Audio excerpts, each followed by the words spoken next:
এই কাজের সাথে লেগে থাকার তৌফিক দান করেছেন, করে থাকেন, ভালো কাজ করার তৌফিক দিয়ে থাকেন। তারই ধারাবাহিকতায় আজকে জুমার নামাজের মতো শ্রেষ্ঠতম ইবাদতের উদ্দেশ্যে আসার তৌফিক দান করেছেন। শুকর আদায়ার্থে সকলে বলি আলহামদুলিল্লাহ। আজকে আমি আপনাদের সামনে আলোচনা করব প্রিয় নবী, প্রিয় সুন্নাত সম্পর্কে।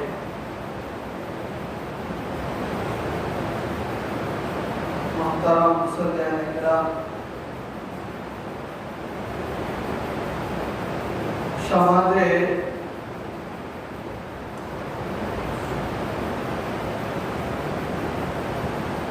আল্লাহর ইবাদত রাসূল আকরাম সাল্লাল্লাহু আলাইহি ওয়াসাল্লামের অনুকরণ এগুলো যত দিন যাচ্ছে তত কমতেছে।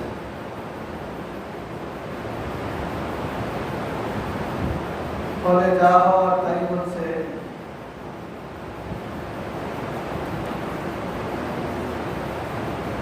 নাফরমানি বাড়তেছে। সমাজের মানুষের মধ্যে নামাজীর সংখ্যা কম, বেনামাজীর সংখ্যা বেশি।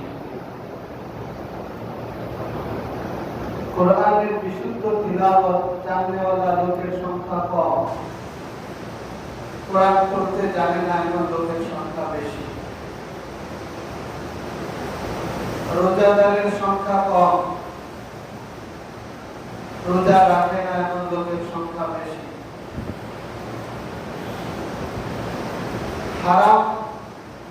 হালাল ইনকামের লোকের সংখ্যা কম, হারামখোরের সংখ্যা বেশি। একেবারে নিম্ন স্তরের একজন পিয়ন থেকে শুরু করে সচিব পর্যন্ত আপনি যদি তালাশ করতে যান,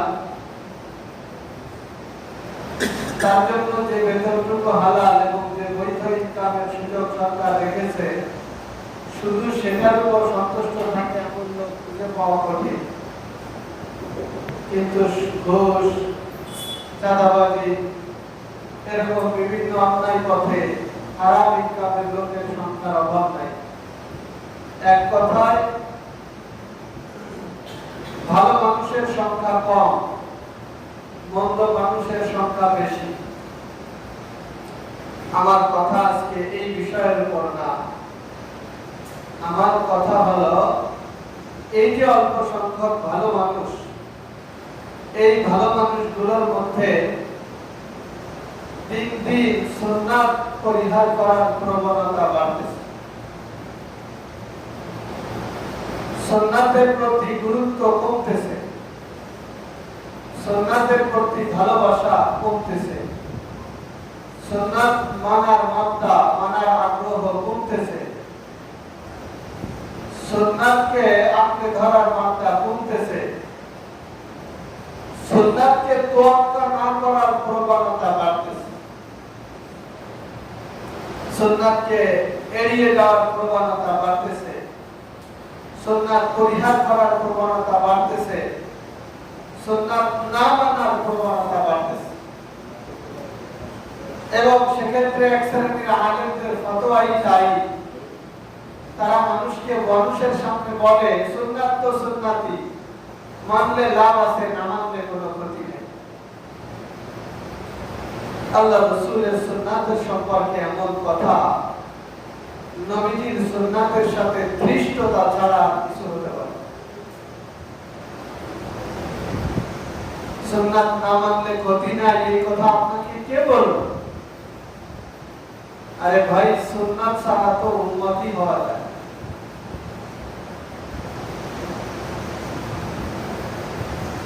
আমি যা বলবো প্রত্যেকটা কথার দলিল এবং প্রমাণ আপনাদের সামনে আমি তুলে প্রমাণ ছাড়া একটা কথাও বলবো না। আমি একটা দাবি করলাম সুন্নাত ছাড়া উম্মত হওয়া যায় না, তার দলিল নিয়ে যান। قال النبي صلى الله عليه وسلم النكاح من سنتي فمن رغب عن سنتي فليس مني। রাসূল আকরাম সাল্লাল্লাহু আলাইহি ওয়াসাল্লাম ইরশাদ করেন, বিবাহ করা এটা আমার সুন্নাত, কেউ যদি আমার এই সুন্নাতকে এড়িয়ে চলে,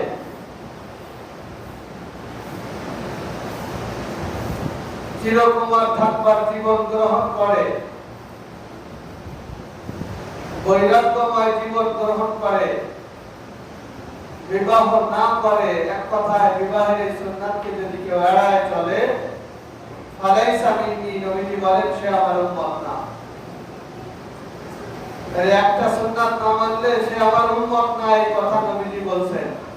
আর আপনি ভুলি ভুলি সুন্নাত এড়ায় চলতেছেন, আপনি কি করে উম্মতের পরিচয় দেবেন? সমাজের যারা বেনামাজি তারা তো নামাজ পড়তে আসেই না, এমন অসংখ্য মানুষ আছে জুমার নামাজটাও পড়তে আসে না, ইমানের দাবি করে। তাদের কথা তো আজকে না, তাদের কথা বাদ দিলাম, তাদেরকে নিয়ে তো আজকে কোনো আলোচনা না। আজকে আলোচনা হলো আমার আপনার মতো নামাজীদেরকে, আমরা যারা নামাজ পড়তে আসি, জুমার নামাজের মতো গুরুত্বপূর্ণ নামাজে আসছি, সালাম ফিরানোর সাথে সাথে অর্ধেক মুসল্লি মসজিদ থেকে বের হয়ে চলে যায়। সালাম ফিরানোর সাথে সাথে অর্ধেকের বেশি মুসল্লি মসজিদ থেকে বের হয়ে চলে যায়। তার অর্থ যদি এই হতো বাড়িতে গিয়ে সুন্নাত পড়ে, তাইলে তো অনেক ভালো ছিল, আনন্দের খবর ছিল সেটা। কিন্তু হাত ভাব যা, তাতে বোঝা যায় ম্যাক্সিমাম এই বের হয়ে যাওয়া গ্রুপের লোকেরা সুন্নাতটা পড়েই না। জীবনের পদে পদে, ঘাটে ঘাটে আপনি নবীজির সুন্নাতকে অবজ্ঞা করতেছেন, কিয়ামতের ময়দানে নবীর সামনে গিয়ে উম্মত হিসেবে পরিচয় দিবেন কি করে?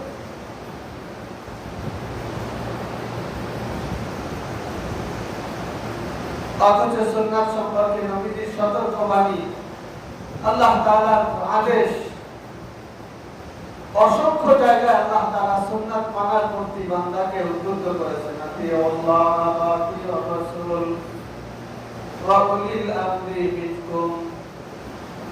আল্লাহ তাআলা বলতেছেন, তোমরা আল্লাহর আনুগত্য করো, রাসূলের আনুগত্য করো, এবং তোমাদের মধ্যে যারা আহলে ইলম, কোরআন সুন্নাহর জ্ঞান যারা রাখে, তাদের আনুগত্য করো।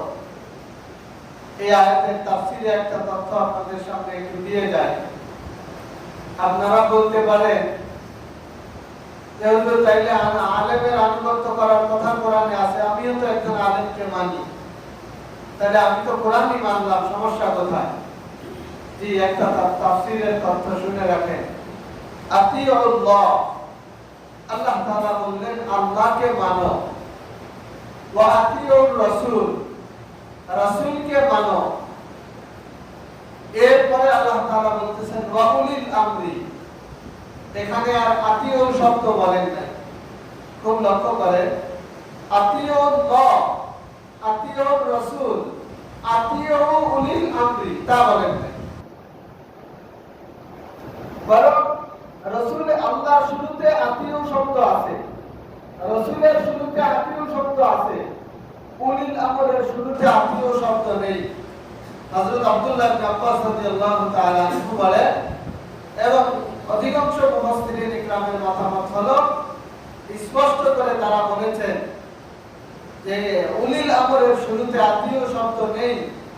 তার কারণ হলো আহলে ইলম ওলামায়ে আল্লাহকে মানতে হবে, এ ব্যাপারে কোনো যদি চলবে না, নিঃশর্তভাবে আল্লাহকে মেনে চলতে হবে, রাসূলকে মেনে চলতে হবে, এ ব্যাপারে কোনো কিন্তু যদি চলবে না, নিঃশর্তভাবে আল্লাহ রাসূলকে মেনে চলতে হবে। কিন্তু আলেমকে আলেমকে মানতে হবে, নিঃশর্তভাবে নয়। আলেমকে মানব ততক্ষণ আলেম কোরআন সুন্নাহর মতের উপরে প্রতিষ্ঠিত থাকবে যতক্ষণ। এই জন্য আলেমের শুরুতে আত্মীয় শব্দ নাই। কোন আলেম যদি কোরআন সুন্নাহ বিরোধী কোন আদেশ দেয়, যত বড় আলেম হোক তার কথা মানে যাবে না। যত বড় আলেম হোক, আপনার যত পছন্দের হোক, আপনার কাছে যত প্রিয় হোক, যদি তার আদেশ কোরআনের সাথে সাংঘর্ষিক হয়, যদি তার আদেশ রাসূলের হাদিসের সাথে সাংঘর্ষিক হয়, ওই আলেমকে তখন আর মানা যাবে না, তার কথা শোনা যাবে না। কোরআন সুন্নাহর দিকেই ফিরে আসতে হবে। যাই হোক, ওটা আপনার কথা। তা আমি বলতেছিলাম, আল্লাহ পাক নিজে রাসূলের আনুগত্য করতে বললেন। অন্য জায়গায় আল্লাহ তাআলা বলতেছেন, লাকাদ কানা লাকুম ফি রাসূলিল্লাহি উসওয়াতুন হাসানা, নিশ্চয় তোমাদের জন্য আল্লাহর রাসূলের মধ্যে রয়েছে উত্তম আদর্শ। তোমার জীবনকে পরিচালিত করবার জন্য উত্তম আদর্শ হলো রাসূলের আদর্শের মধ্যে নিহিত। অন্য জায়গায় আল্লাহ তাআলা বলতেছেন, কুল ইন কুনতুম তুহিব্বুনাল্লাহ, ওগো হাবিব আপনি আপনার উম্মতদেরকে জানিয়ে দেন, ইন কুনতুম তুহিব্বুনাল্লাহ, যদি তোমরা আল্লাহকে ভালোবাসতে চাও, ফাত্তাবিউনি, তাহলে আমি রাসূলের আনুগত্য করো, আমি রাসূলের আদর্শকে মেনে চলো। তোমার উদ্দেশ্য আল্লাহকে ভালোবাসা, তোমার চাওয়া আল্লাহকে ভালোবাসা, তোমার টার্গেট আল্লাহকে ভালোবাসা, তুমি আল্লাহকে ভালোবাসতে চাও, তুমি রাসূলের সুন্নাতের আনুগত্য করো, তাহলে এক ধাপ এগিয়ে তোমার টার্গেট পূর্ণ হয়ে যাবে। আপনারা আগে আমার একটা কথার উত্তর দেন, আমি আল্লাহকে ভালোবাসি এটার দাম বেশি না আল্লাহ আমাকে ভালোবাসে এটার দাম বেশি? কি বলেন? আল্লাহ আমাকে ভালোবাসে এটার দাম বেশি, তাই না? অবশ্যই। আমি আল্লাহকে ভালোবাসি, কিন্তু আমার ভালোবাসা আল্লাহ তাআলা গ্রহণ করেন নাই, কোনো মূল্য নেই।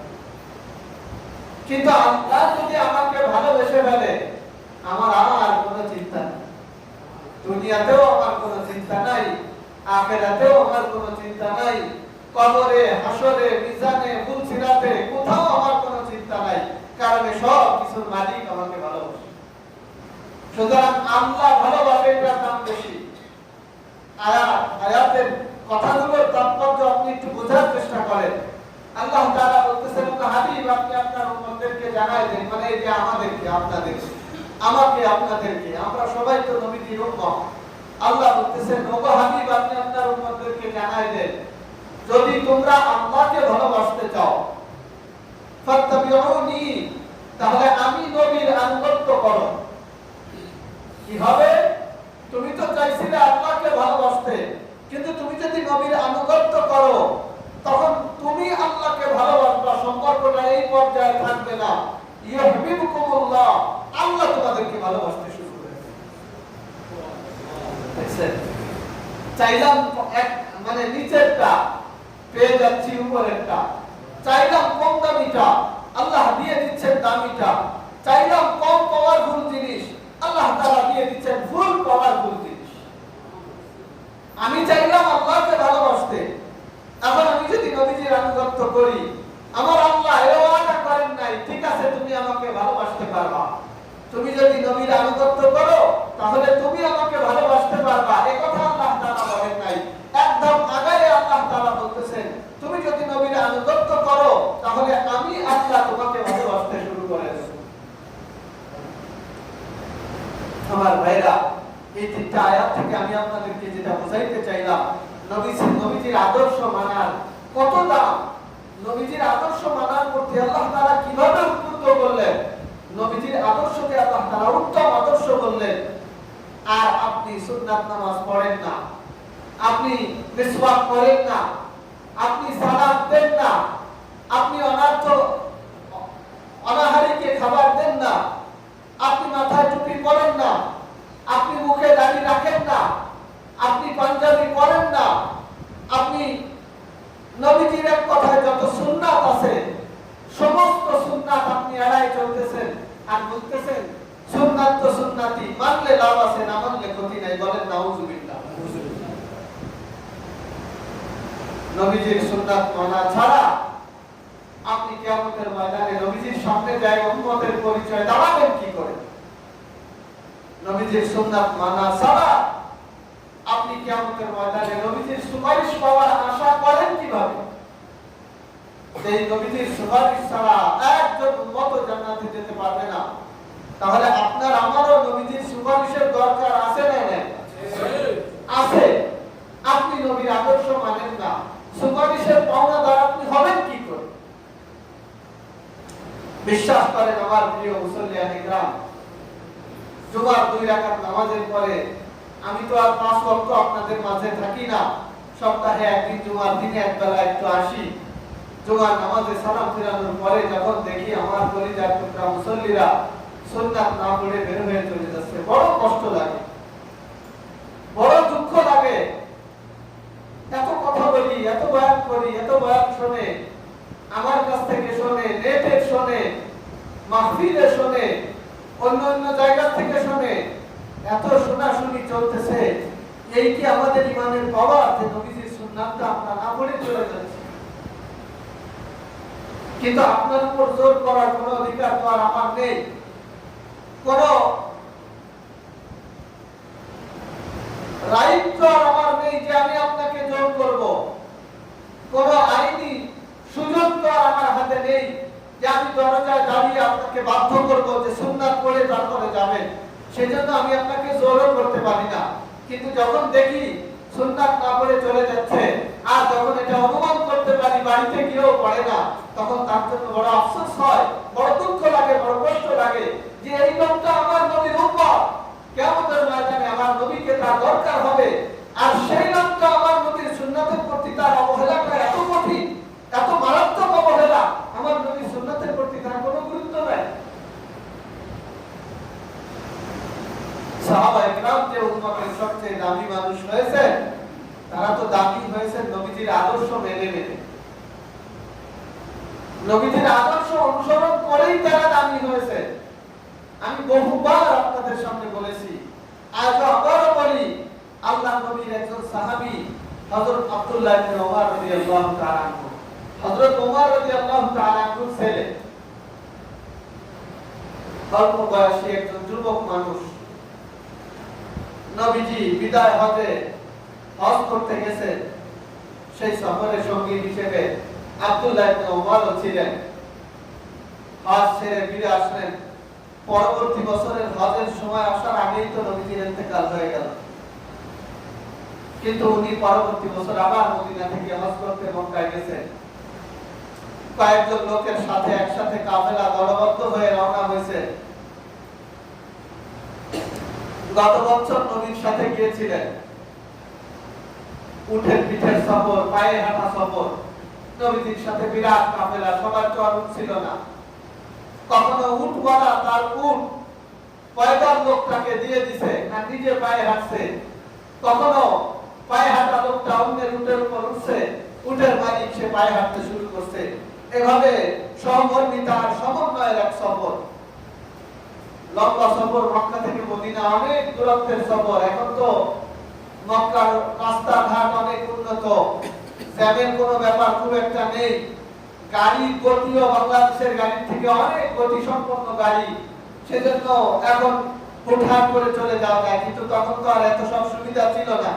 উঠের পিঠে আস্তে আস্তে করে যেতে হতো, পায়ে হেঁটে হেঁটে যেতে হতো, অনেক সময় লেগে যেত। সফর বিরতি দিতে হতো, যাত্রা বিরতি করতে হতো। মাঝে মাঝে কাফেলা কোথাও অবস্থান করে যাত্রা বিরতি করতেন, একটু বিশ্রাম নিয়ে আবার চলতেন, এভাবে যেতে হতো।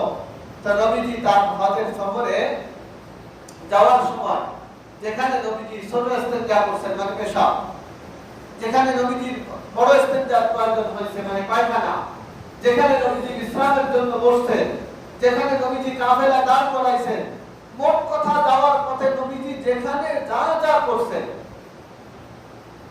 এর পরের বছর আব্দুল্লাহ ইবনে ওমর রাদিয়াল্লাহু তাআলা আনহু হজে যাওয়ার সময় সেই জায়গায় তাই করতেছে। নবীজি যেখানে পেশাব করতে বসছিলেন, পেশাব করছিলেন, সেখানে উনি পেশাব করতে বসে গেছেন। এরকম সব জায়গায় অনুসরণ করতেছেন।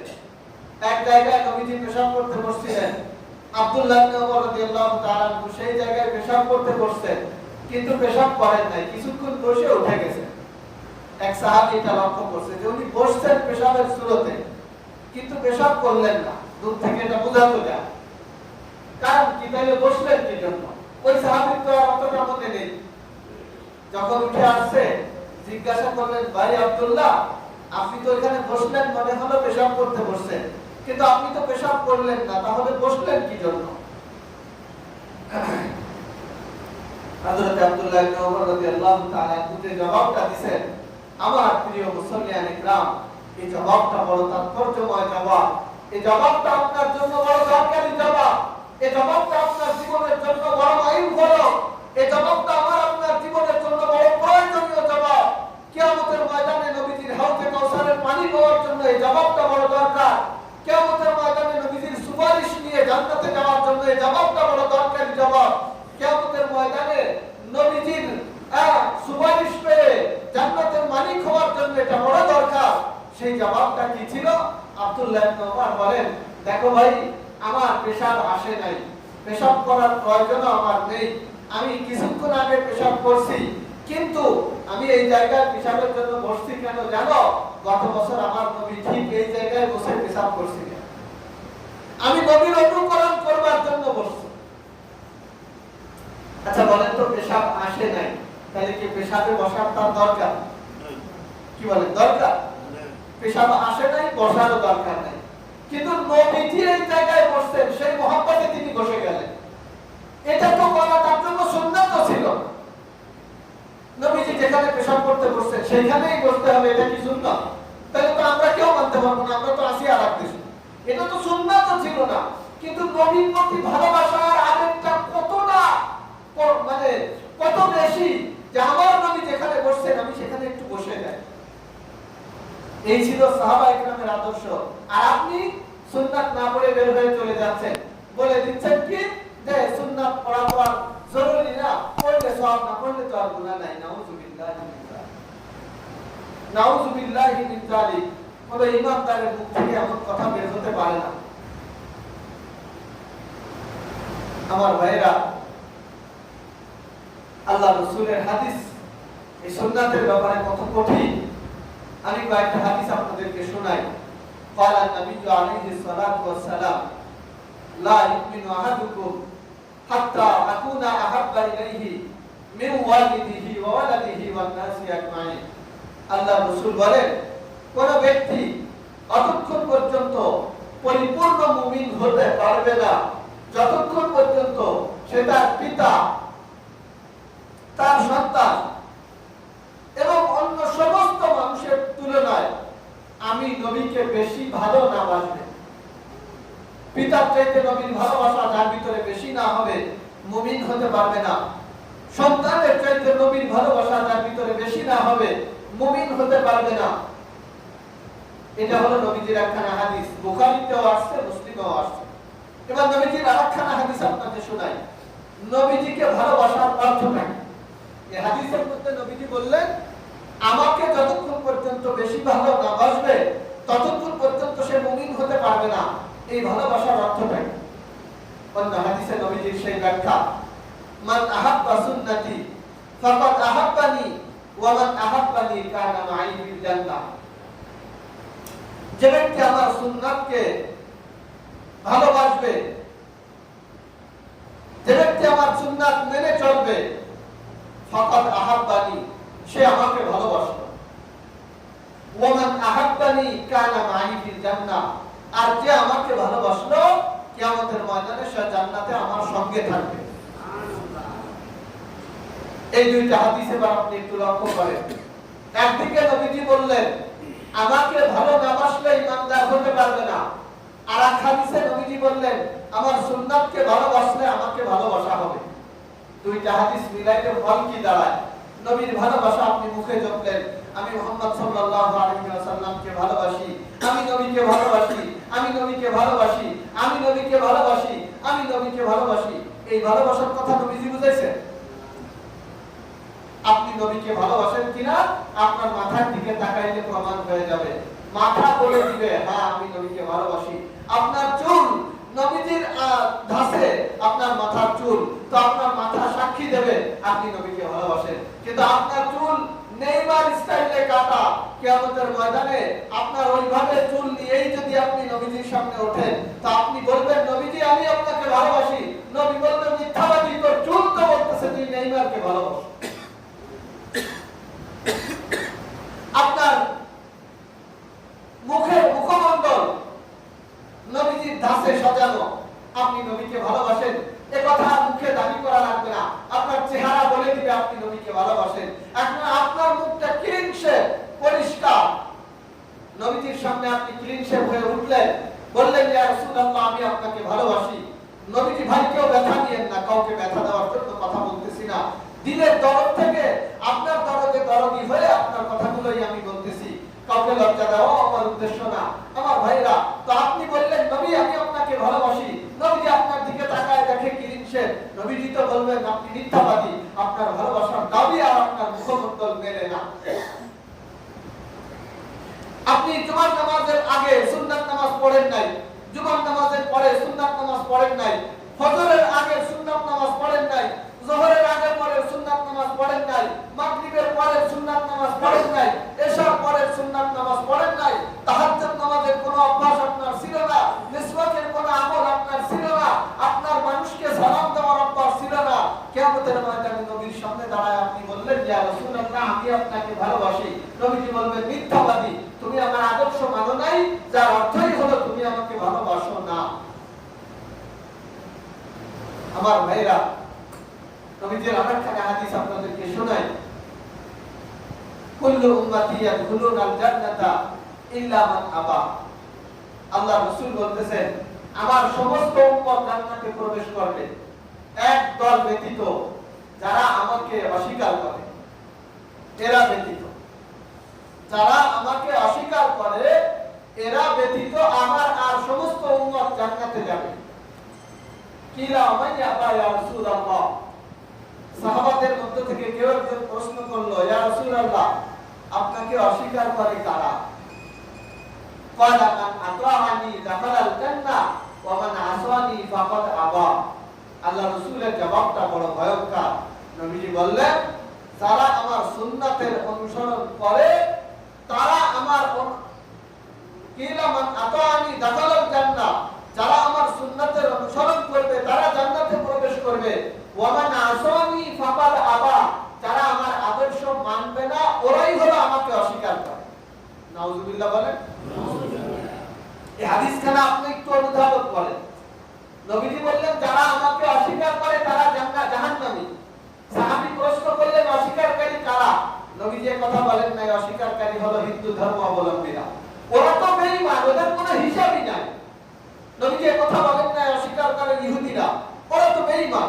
নবীজি কথা বলেন নাই অস্বীকারকারী হলো নাসারারা, এটা বলেন নাই। নবীজি কথা বলেন নাই অস্বীকারকারী হলো বৌদ্ধরা, তাও বলেন নাই। নবীজি কথাও বলেন নাই অস্বীকারকারী হলো আবু জাহেল, কারণ এরা তো মুশরিক এবং বেঈমান হওয়ার কারণে অমুসলিম, এরা ইসলামের বাইরে, এদের কোনো হিসাব, এরা গুনার কাতারেই পড়ে না। নবীজি বললেন আমাকে অস্বীকারকারী হলো তারা আমার উম্মত পরিচয়ধারী হওয়ার পরে যারা আমার আদর্শ মানে না তারা। এখন আপনি নবীর আদর্শ মানতেছেন না, আপনার স্লোগান হলো সুন্নাত তো সুন্নাতি, না মানলে ক্ষতি নাই, মানলে সওয়াব আছে। নবীজির আদর্শ আপনার ভিতরে থাকলো তো জায়গা। ফরজ নামাজ তো ফরজ, ওটা নবীর আদর্শ না। রোজা তো ফরজ, ওটা তো আল্লাহর বিধান। নবীর আদর্শ তো হলো এগুলো, সেইগুলোই আপনি মানতেছেন না। কিয়ামতের ময়দানে আপনি কিভাবে নবীর সামনে উম্মত পরিচয় দাঁড়াবেন? এজন্য আমার ভাইরা, কথা আর লম্বা করব না, বড় দুঃখ লাগে আমরা যারা নামাজি তাদের ভিতরে এক শ্রেণীর মানুষের ফতোয়ার কারণে সুন্নাত পড়ার প্রবণতা দিন দিন কমতে শুরু কমতেছে এবং ভয়ঙ্কর ভাবে কমতেছে। আমাদের মসজিদ তো ছোট মসজিদ, শহরে বড় বড় মসজিদে নামাজ পড়লে দেখা যায় ফরজ নামাজের পরে তারা বের হয়ে চলে যায়, সুন্নাত পড়ে না। যদি জিজ্ঞাসা করা হয় ভাই সুন্নাত পড়বেন না, ভাই তখনও বলবে বেশি বলবেন না, সুন্নাত পড়লে সওয়াব আছে, না পড়লে তো আর গুনাহ নাই। আরে ভাই আমি আপনাকে গুনার কথা তো বলি নাই, কিন্তু কিয়ামতের ময়দানে আপনার কি নবীকে লাগবে না? তা আপনি করলেন কেন? কি বলেন আমাদের নবীকে লাগবে না? তা আপনি সেই নবীর আদর্শ না মেনে তোয়াক্কা না করে বের হয়ে চলে যাচ্ছেন, তো লাগাবেন কি করে নবীজিকে? নবীজি তো স্পষ্ট বলে দিলেন, যারা আমার সুন্নাত মানে না তারা আমাকে অস্বীকার করলো, তারা জাহান্নামী, যারা আমার সুন্নাত মানলো তারা জান্নাতি। নবীজি তো স্পষ্ট বলে দিলেন, আমাকে ভালোবাসতে চাইলে আমার সুন্নাত মানতে হবে, আমার সুন্নাত না মানলে ভালোবাসার দাবি মিথ্যা। নবীজি তো স্পষ্ট, আল্লাহ তো স্পষ্ট বলে দিলেন, তোমরা যদি আমি আল্লাহকে ভালোবাসতে চাও আমার হাবিবের সুন্নাত মানতে শুরু করে দাও। আল্লাহ তো স্পষ্ট বলে দিলেন, তোমরা যদি ইমানদার পরিচয় দিতে চাও আমি আল্লাহর হুকুম মানো, আমার নবীর আদর্শ মানো। আল্লাহ তো স্পষ্ট বলে দিলেন, হে আমার বান্দারা, তোমাদের জন্য অনুকরণীয় আদর্শ, উত্তম আদর্শ হলো মুহাম্মাদের আদর্শ। আপনার কাছে মুহাম্মাদের আদর্শ ভালো লাগে না, তো আপনি কিয়ামতের ময়দানে মুহাম্মদ সাল্লাল্লাহু আলাইহি ওয়াসাল্লামের সামনে দাঁড়াবেন কি করে? এজন্য আমার ভাইরা, ঈমান বিধ্বংসী এই কথা আমরা কখনো না বলি। সুন্নাত তো সুন্নাত, মানলে লাভ আছে, না মানলে ক্ষতি নাই। এই কথার আড়ালে আল্লাহর নবীর সুন্নাতকে অবহেলা করা হয়। নবীর সুন্নাত তো মানতেছেনই না, আরো অবহেলা করতেছেন। খবরদার খবরদার, এমন কথা আমরা কেউ না বলি, এমন কথা আমাদের মুখ থেকে যেন বের না হয়। আর এই সুন্নাতগুলোকে আর অবহেলা না করি, আজকের থেকে মানা শুরু করে দেই। আমার দিলের আশা আর তামান্না হলো জুমার নামাজের সালাম ফিরানোর পরে আমার একটা মুসল্লিও সুন্নাত না পড়ে বের হবে।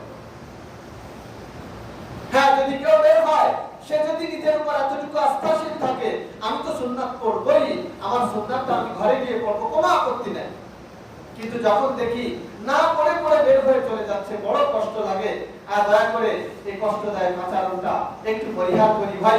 ফজরের সুন্নাত কত দামি সুন্নাত, যোহরের সুন্নাত কত দামি সুন্নাত, মাগরিবের সুন্নাত কত দামি সুন্নাত, এসব সুন্নাত কত দামি সুন্নাত।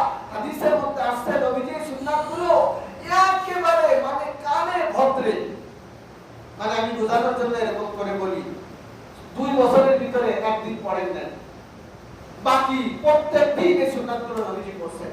আর নবীজি যদি একেবারে সব সময় পড়তেন তাহলে তো আর কোনো সুন্নাত থাকতো না, তাহলে তো এটা ফরজ ওয়াজিব হয়ে যেত। সেই জন্য নবীজি মাঝে মাঝে ছাড়ছেন, কিন্তু উম্মত তো এটা ছাড়তে পারে না। উম্মত তো এটা নবীর মুহাব্বতে করবে, উম্মত তো এটা নবীর ভালোবাসায় করবে, উম্মত তো নবীজির সুপারিশ পাওয়ার আশায় করবে, উম্মত তো এটা হাউজে কাউসারের নবীজির পানি নবীর হাত থেকে নেওয়ার আশায় এই সুন্নাতগুলো পালন করবে। করা যাবে তো ভাই ইনশাআল্লাহ? নবীজির সুন্নাত মানা যাবে তো ইনশাআল্লাহ?